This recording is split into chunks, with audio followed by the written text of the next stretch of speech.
Good morning అందరికీ. ఈ జనరేషన్‌లో వచ్చేసి 100లో 1% మందికి క్యాన్సర్ అనేది వస్తూ ఉంది కదా! అసలు ఆ క్యాన్సర్ వచ్చేసి మాక్సిమం జన్యుపరంగా వస్తుందని ప్రతి ఒక్కరికి తెలిసిందే. కానీ 75% వరకు అయితే మనం తీసుకునే ఆహార శైలి వల్ల వస్తుందంట అండి.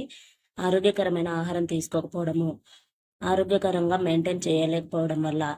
అంతేకాకుండా అమ్మాయిలు శానిటరీ ప్యాడ్స్ వాడే విషయంలో జాగ్రత్తలైతే తీసుకోండి.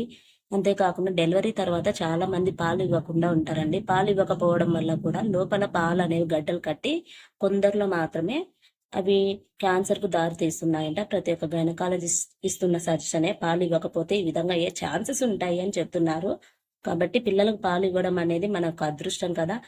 పిల్లలకు పోషక విలువలు అందుతాయి. మనం ఆరోగ్యంగా ఉండొచ్చు. కాబట్టి ప్రతి ఒక్క మదర్స్ పాలు ఇవ్వడానికి ట్రై చేయండి. ఇంకా ప్లాస్టిక్ కవర్లు, plastic water bottles, plastic cups ఎంత చెప్తున్నా కూడా వాడుతూనే ఉన్నాము.